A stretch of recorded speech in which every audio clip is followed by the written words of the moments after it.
आप इस धरती माँ की पूजा करते हैं तो वो कुफ्र कर रहे हैं, आप काफिर हैं हमारी नज़र में। तो कुफ्र और काफिर हमारे, हम कुफ्र नहीं कर सकते और काफिर को गले नहीं लगा सकते।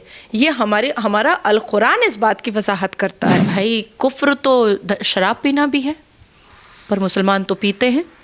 कुफ्र तो बैंक का पैसा लेना भी है, लेकिन सारे मौलवी मुल्ला और कटमुल्ले हाफिज़ कुरान जो हैं वो यूट्यूब चैनल बना करके रखे हैं और सोशल मीडिया और कैमरा पर आते हैं। मुसलमान गाली ना लिखे और गाली ना बोले तो फिर तो वो अच्छा और कट्टर मुसलमान ही नहीं ठहरेगा। प्रॉफिट मोहम्मद, पैगंबर मोहम्मद सल्लल्लाहु अलैहि वसल्लम ने ये भी बताया कि आपकी इबादत से किसी को अगर तकलीफ़ हो तो आपकी इबादत जायज़ नहीं है। तो इन सारे कुफ्र और गुनाह को साइड करके सिर्फ और सिर्फ वंदे मातरम बोलने में इनको बहुत कुफ्र और गुनाह नज़र आता है। कुफ्र और सबसे बड़ा गुनाह रेप करना भी है, पर मदरसे और मज़ारों में और मस्जिदों में तो रेप होता है। और छोटा मदनी और बड़ा मदनी इस्लाम की और अल कुरान की आयतों के सहारे अगर वो ये सोच रहा है कि वो भारत में वो कर जाएगा जो जिन्ना ने कभी किया था, तो वो अब होने नहीं देंगे। जज बैरिस्टर से लेकर के गटर छाप और टपरी छाप और पंचर छाप कोई वंदे मातरम नहीं बोलेगा। इससे कोई फर्क नहीं पड़ता कि पश्चिम बंगाल में इलेक्शन है तो वंदे मातरम याद आया है। वंदे मातरम हमारे नसों में फैला हुआ है, हमारे हृदय में रखा हुआ है। जो पंक्तियां थीं वो कहीं ना कहीं मुस्लिम लीग को पसंद नहीं थी। देवताओं के ऊपर वो कहा जाए माता के ऊपर वो पंक्तियां थीं, वो उनको पसंद नहीं थी, इसलिए उनको कई लोगों की अनुमति और उनकी सहमति से वो हटाएंगे, चाहे वो गांधी जी हो, चाहे कोई और अन्य नेता हो। विपक्ष के नेता कह रहे हैं ना कि ये बीजेपी सरकार उनका अपमान कर रही है। मुझे प्रियंका वाड्रा की शक्ल पसंद नहीं है। चेंज कर लेंगी क्या? मुझे गांधी परिवार पसंद नहीं है, टाइटल चेंज कर लेंगे क्या? मुझे मदरसा पसंद नहीं है, तोड़ दिया जाएगा क्या? मुझे all India Muslim personal law board पसंद नहीं है, ताला मार दिया जाएगा क्या? मुझे देवबंद पसंद नहीं है, ख़त्म कर दिया जाएगा क्या? मुझे वक्फ बोर्ड पसंद नहीं है, ताला मार दिया जाए? मुझे मज़ार पसंद नहीं है, चलो हथौड़ा चलाते हैं। मुझे मदनी का जिहाद का ऐलान पसंद नहीं है, चलो अरेस्ट करवाते हैं। मुझे बुरहान वानी जिस तरीके से हिंदू जेनोसाइड कर रहा था, मुझे उसके मौत पर शहादत का नारा पसंद नहीं। मुझे याकूब मेमन के जनाजे की नमाज में पढ़ने वाला प्रत्येक मुसलमान पसंद नहीं है। तो क्या किया जाए? बर्दाश्त करना पड़ा ना, करना पड़ा बर्दाश्त। प्रियंका वाड्रा के पसंद और नापसंद से देश नहीं चलेगा। वंदे मातरम जैसा गीत, वंदे मातरम जैसा गान और वंदे मातरम बोल करके, वंदे मातरम के गीत को पढ़ करके इस राष्ट्र में राष्ट्र प्रेमियों की ऊर्जा को बढ़ाने वाले गीत पर हम कॉम्प्रोमाइज़ नहीं कर सकते। और सिर्फ इसलिए कि प्रियंका वाड्रा को पसंद नहीं है। कौन है वो? आजकल उसका शौहर खाविंद जो है वो बेगानी शादी में अब्दुल्ला दीवाना हो रहा है। अरे घर जमाई है, खामोशी से रहो। घर जमाई और कुत्ते में फ़र्क क्या होता है? घर जमाई तो कुत्ता ही होता है, भौंको अपनी बीवी के सामने भौंको। दूसरी बात आती है कि वंदे मातरम में देवी देवताओं के नाम थे, इसीलिए मुस्लिम लीग को पसंद नहीं था। तो ये कॉम्प्रोमाइज़ एक्सीडेंटल पंडित जवाहरलाल नेहरू कर सकते हैं। देश का प्रधानमंत्री श्री आदरणीय मोदी जी नहीं कर सकते हैं और करना भी नहीं चाहिए। किसी धर्म का नारा नहीं है वंदे मातरम, राष्ट्र गीत है वंदे मातरम। दूसरी बात मैं कहना चाहती हूँ कि इस भारत के भी 15 नाम है, जिसमें से सबसे पहला नाम जो है वो आजानबा वर्षा है, उसके बाद फिर द्राविदा है, उसके बाद फिर आर्यावर्ता है। तो ये सारे नाम भी तो भगवान से जुड़े हुए हैं, मातृभूमि से जुड़े हुए हैं। तो क्या किया जाए? क्या ये जो यूपीएससी के एग्ज़ाम में, आईपीएस और आईएएस के एग्ज़ाम में, जुडिशरी के एग्ज़ाम में भारत के 15 नाम जो पूछे जाते हैं वो बंद कर देना चाहिए? सिर्फ बाबर महान है, अकबर महान है, औरंगज़ेब महान है, सिर्फ यही पढ़ते रहना चाहिए हमें? सिर्फ हमें यही जानते रहना चाहिए जो 79 ईयर्स से हमें हमारे दिमाग की नसों में फैलाया जा रहा है? और जो मुसलमान ये कहता है कि वंदे मातरम में को पढ़ने के बाद मातृ की इस धरती माँ को पूजनीय बताया गया। वंदे मातरम का अर्थ क्या होता है?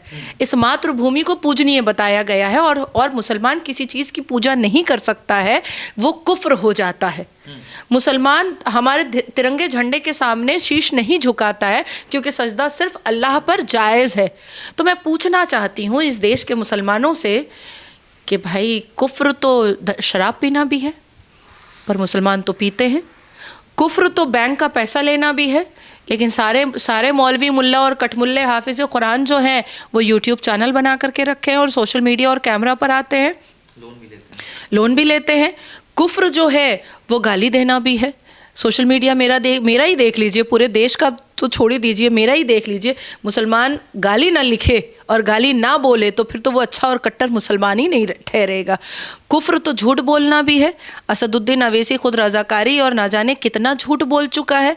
और जितने भी टीवी चैनल पर ये दाढ़ी टोपी वाले बैठते हैं, वो पहले क्या बोलते थे? जिहाद कुछ नहीं है, जिहाद कुछ नहीं है। ये देखिए मदनी ने खुद एक्सेप्ट कर लिया कि जिहाद क्या है। तो कुफ्र तो बहुत सारी चीज़ें हैं। कुफ्र तो ये भी है कि आप डिस्प्यूटेड लैंड पर आप नमाज नहीं पढ़ सकते हैं, वहाँ पर आपकी इबादत नहीं हो सकती। तो फिर काहे को बाबरी बन रहा है? और काहे को उसी बाबरी ढांचे का अभी तक छाती कूट कूट करके बिना मुहर्रम के मातम किया जाता है कि हमारी बाबरी ले ली गई, हमारी बाबरी ले ली गई, और ज्ञानवापी के बाहर अभी तक क्यों नमाज पढ़ा जा रहा है? वो तो डिस्प्यूटेड लैंड है। कुफ्र और गुनाह तो मज़ार परस्ती भी है। फिर क्यों नहीं तोड़ा जा रहा है मज़ार को? कुफ्र और गुनाह, प्रॉफिट मोहम्मद, पैगंबर मोहम्मद सल्लल्लाहु अलैहि वसल्लम ने यह भी बताया कि आपकी इबादत से किसी को अगर तकलीफ़ हो तो आपकी इबादत जायज़ नहीं है। तो इन सारे कुफ्र और गुनाह को साइड करके सिर्फ और सिर्फ वंदे मातरम बोलने में इनको बहुत कुफ्र और गुनाह नज़र आता है। और बाकी जो ये शराब नवेशी होती है, ये जो दारू पीते हैं मुसलमान लड़के, कभी चलिएगा सैटरडे और फ्राइडे नाइट सीपी मेरे साथ, लेकिन कैमरा और बूम होना चाहिए आपका, लेकिन छुपा हुआ होना चाहिए। कनॉट प्लेस में और हौस खास में जितने भी बार और पब है, उसमें 70% मुसलमान लौंडे होते हैं, कठमुल्ले होते हैं। अब बताती हूँ आपको, कुफ्र और सबसे बड़ा गुनाह रेप करना भी है। पर मदरसे और मज़ारों में और मस्जिदों में तो रेप होता है। 2 लाख तो मैं आपको केस दे दूंगी, होता है। गिरिराज सिंह जो हैं बेगूसराय के सांसद हैं, वो कह रहे हैं कि कुछ लोगों को मस्जिद से प्यार है, उन्हें वंदे मातरम से प्यार नहीं, उन्हें बाबरी से प्यार है। आप वो वाली भाषा बोल रहे हैं। नहीं, मैं कोई भाषा नहीं, मैं सत्य बोल रही हूँ आपको। सबसे पहली बात है कि मैं आपको एक चीज़ और क्लियर कर दूँ, मैं सेक्युलर खुद को नहीं मानती हूँ और मैं सेक्युलर नहीं हूँ। मैं राष्ट्र भक्त हूँ, मैं संविधान भक्त हूँ। मरी हुई कौम वंदे मातरम बोलती है। अभी मौलाना का आपने जिक्र किया, उन्होंने बोला था ना कि जब कोई कौम मर जाती है तो वंदे मातरम बोलती है। देखिए, मरी हुई कौम कौन है और पूरी दुनिया में, पूरे ब्रह्मांड में कौन कौम और कौन मज़हब वाले हैं जो बदनाम हैं, जो बेइज्जत हो रहे हैं, जो हर तरफ से निकाले जा रहे हैं, ये छोटे मदनी और बड़े मदनी दोनों को पता है। और छोटा मदनी और बड़ा मदनी इस्लाम की और अल कुरान की आयतों के सहारे अगर वो ये सोच रहा है कि वो भारत में वो कर जाएगा जो जिन्ना ने कभी किया था, तो वो अब होने नहीं देंगे हम। हुमायूं कबीर बाबरी बना ज़रूर रहा है, उसकी नींव ज़रूर रखा है, और पश्चिम बंगाल के मुसलमान जो खुद को गरीब साबित करते थे, आज लाखों रुपए का ईटा, सीमेंट और बालू लेकर आ ज़रूर रहे हैं। पर मुझे तो वो दृश्य देख करके हंसी आ रही है कि मुसलमानों के हाथ में ईटा और पत्थर ना रहा तो वो तो अच्छे मुसलमान ही नहीं कहलाएंगे। तो मुझे ऐसा लगता है कि ये सेक्युलर का कीड़ा इंदिरा गांधी ने जो इमरजेंसी के वक्त में अपनी मर्जी से जोड़ा है हमारे देश के संविधान में और कॉन्स्टिट्यूशन ऑफ भारत में, इसको अब वक्त आया है कि सही तरीके से ठीक किया जाए। जो वाकई में भीमराव अंबेडकर जी ने लिखा था वो दोबारा लिखा जाए। कीर्ति आजाद एक सांसद हैं टीएमसी के, वो कहते हैं कि आरएसएस ने कभी वंदे मातरम नहीं गाया, हालांकि इसकी कोई पुष्टि नहीं। उन्होंने कई वर्षों तक झंडा तक नहीं फहराया, तिरंगा झंडा तक नहीं फहराया, और आज ये वंदे मातरम पे बात कर रहे हैं। तो ये कहीं ना कहीं ऐसा लगता है कि बंगाल का चुनाव आ रहा है इसलिए ऐसा बात कर रहे हैं। कई ऐसी नेता हैं, चाहे प्रियंका चतुर्वेदी हो, शिवसेना की सांसद हैं, कई ऐसे नेता हैं जिन्होंने कहा कि बंगाल का चुनाव आ रहा है इसलिए ये वंदे मातरम पे बात की जा रही है। तो वंदे मातरम पर बात नहीं करनी चाहिए क्योंकि बंगाल का चुनाव आ रहा है। कांग्रेस को और कांग्रेस से जुड़ी हुई टीएमसी पार्टी को बहुत आराम हो जाएगा, इसलिए हमें चुप रहना चाहिए, राष्ट्रगान के लिए चुप रहना चाहिए, है ना। यही वो चाह रहे हैं, लेकिन हम तो चुप नहीं रहेंगे, चुनाव हो या ना हो हम अपना काम तो करते रहेंगे। आपने एक और सवाल मुझसे किया था, मैं भूल गई पूरा सवाल। उन्होंने जो कीर्ति आज़ाद हैं, टीएमसी के सांसद है, वो कह रहे हैं कि बंगाल का चुनाव आ रहा है कि आरएसएस के लोगों ने, हाँ आरएसएस पर, इसलिए मैंने दोहराया आपको। सबसे पहले मैं बता दूं कि आज़ादी के बाद जब लाल किला पर एक्सीडेंटल पंडित नेहरू, जो अपनी कई किताबों में लिखा है कि उसका चरित्र और उसका स्वभाव बाबर से बहुत मिलता है, ये खुद नेहरू ने लिखा है, ठीक है। तो वो जब लाल किला पर तिरंगा झंडा लहरा रहा था, तो वो तिरंगा झंडा का जो रस्सी था वो फंस गया था, और आरएसएस के एक बच्चे ने उस पोल पर चढ़ करके उस रस्सी को खोला था, और पंडित जवाहरलाल नेहरू जो एक्सीडेंटल पंडित था, उसने उसकी पीठ थपथपाई थी उस आरएसएस के कर्मचारी का, और उसके बाद पर कहा था कि कभी मुझसे मिलना, और दोबारा पंडित जवाहरलाल नेहरू ने उससे मिलने का कभी उसको फील भी नहीं हुआ कि मिलना चाहिए। बात ये दूसरी बात कि जब पैगंबर मोहम्मद सल्लल्लाहु अलैहि वसल्लम के दो नाती इमाम हसन और हुसैन के गला काटा जा रहा था, सर तन से जुदा किया जा रहा था, तो आरएसएस ने किया था क्या? था नहीं ना। हाँ एग्जैक्टली सही कहा आपने। और पैगंबर मोहम्मद सल्लल्लाहु अलैहि वसल्लम के दामाद का जब छाती चीरा जा रहा था, तो बगल में नमाज आरएसएस वाला पढ़ रहा था क्या? नहीं ना। अच्छा ओके। अच्छा, तो जब जंगे बदर हो रहा था और जंगे करबला हो रहा था, तो आरएसएस वाले ने जंगे बदर और जंगे करबला किया था पैगंबर मोहम्मद के ज़माने में? ऐसा नहीं है। ऐसा नहीं है। तो कश्मीर में 1989 से 1991 तक हिंदू पंडितों का नरसंहार जो हुआ था, वो आरएसएस वाले ने किया था। 1925 में ही शायद आरएसएस की शाखा रखी गई थी। अच्छा अच्छा अच्छा अच्छा अच्छा, उससे पहले आरएसएस नहीं था। हाँ। तो क्यों कोस रहे हैं आरएसएस को? क्यों कोस रहे हैं आरएसएस को?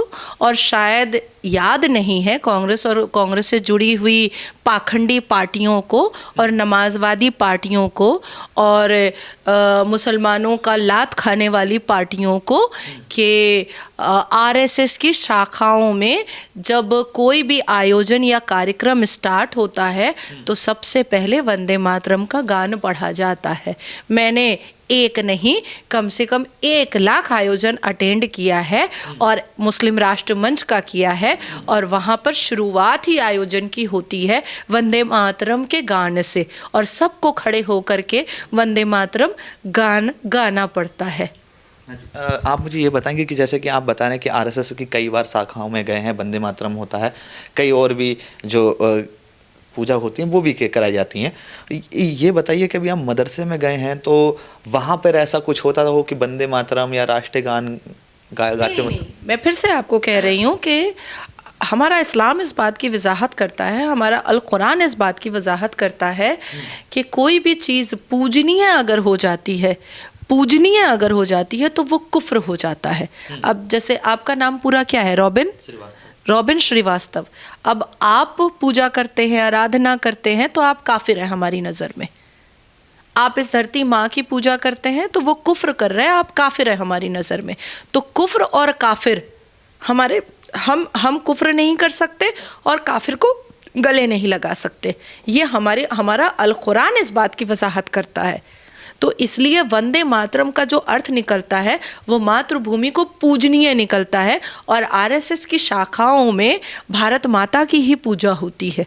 आपने देखा होगा कि आप नागपुर जो हेडक्वार्टर है आरएसएस का, उसमें जब आप एंट्री लीजिएगा तो मुझे लगता है कि एकदम मतलब छत पर से छूती हुई भारत माता की बहुत बड़ी छवि है, बहुत बड़ी उनकी वहाँ प्रतिमा बनी हुई है। इवन लखनऊ में जब आप जाइएगा आरएसएस कार्यालय में तो वहाँ पर भी भारत माता की बहुत बड़ी प्रतिमा बनी हुई है।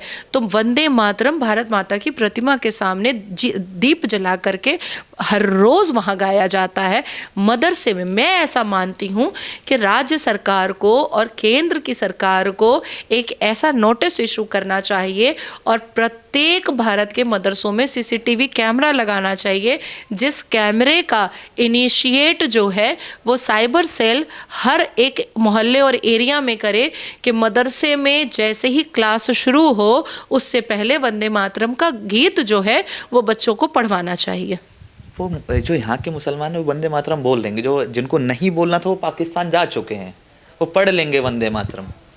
तो एक बार मदनी से बुलवा कर दिखाइए, एक बार अवेसी से बुलवा कर दिखाइए, एक बार तौकीर से बुलवा कर दिखाइए, दिखाइए, मुझे कोई प्रॉब्लम नहीं है, आप बुलवा कर दिखाइए ना। मैं तो जितना मुस्लिम गैदरिंग में नहीं जाती हूँ उससे ज़्यादा मुस्लिम गैदरिंग में आप लोग जाते हैं। बुलवा कर दिखा दीजिए, बुलवा कर दिखा दीजिए वंदे मातरम। मुसलमान है वो वंदे मातरम नहीं बोलेगा, वो नहीं बोल सकता, नहीं बोलेगा। मैं क्यों बोल रही हूँ? मैं देखिए, ये सवाल मेरा नहीं है, ये बहुत बड़ा क्वेश्चन मार्क है कि क्या भारत का मुसलमान वंदे मातरम बोलेगा? आप देश में मुसलमान, चाहे वो जज हो, चाहे वो बैरिस्टर हो, चाहे वो वकील हो, चाहे वो ओवरसियर हो, चाहे वो इंजीनियर हो, चाहे वो चार्टर्ड अकाउंटेंट हो, चाहे वो डॉक्टर हो, चाहे वो कुछ भी हो, और चाहे वो साधारण कोई गटर छाप हो, मदरसा छाप हो, टपरी छाप हो, पंचर छाप हो, कुछ भी हो, तो जज बैरिस्टर से लेकर के गटर छाप और टपरी छाप और पंचर छाप कोई वंदे मातरम नहीं बोलेगा। अनुराग ठाकुर जो सांसद हैं उनका एक बयान आया कि एक समय था कि जो लोग जिन्ना को खुश कर रहे थे, आज कुछ नेता हैं कि उनके मुन्ना को खुश कर रहे हैं। ये मुन्ना कौन है?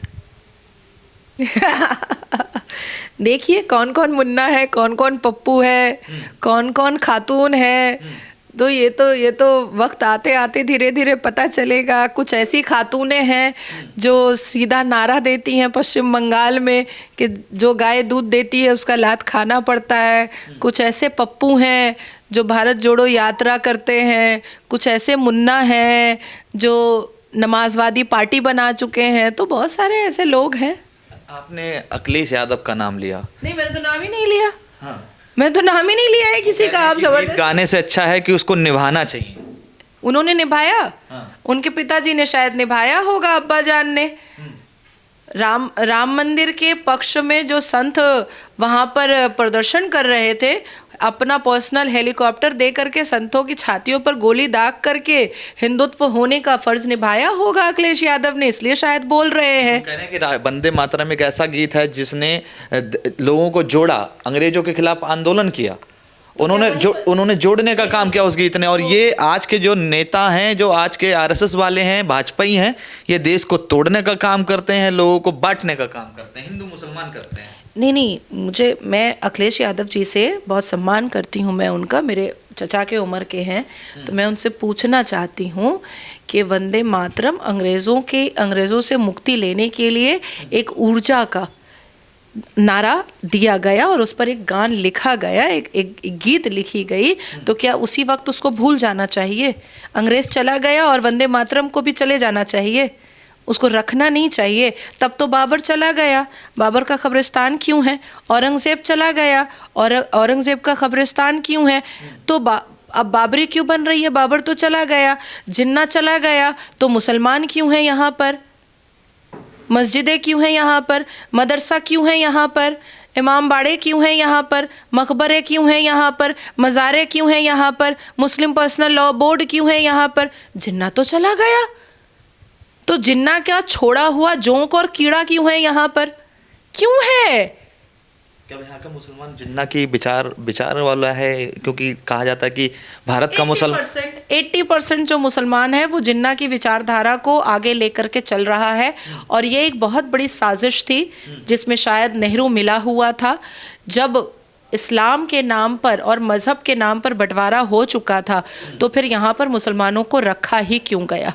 रखा ही नहीं जाना चाहिए था। और जब रख लिया गया तो इतनी तेज़ी से बढ़ने की वजह ढूंढनी चाहिए थी, और जब बढ़ गया तो इनकी मजहबी चीज़ों को फैलने नहीं देना चाहिए था, और जब फैल गया तो फिर कंट्रोल करने की हिम्मत भी होनी चाहिए थी। मेरा लास्ट सवाल आपसे यही होगा, क्या ये वंदे मातरम का जो अभी राष्ट्र गीत है, इसको क्या बंगाल चुनाव में भी लगातार क्या जो पार्टियां हैं वो यूज़ करेंगी, या इसको बड़ा एक मुद्दा बनाया जाएगा बंगाल चुनाव में, क्योंकि ये वहीं से ये राष्ट्रगीत बना और वहीं से ये उत्पन्न हुआ और बांग्ला भाषा में ही पहली बार ये गाया।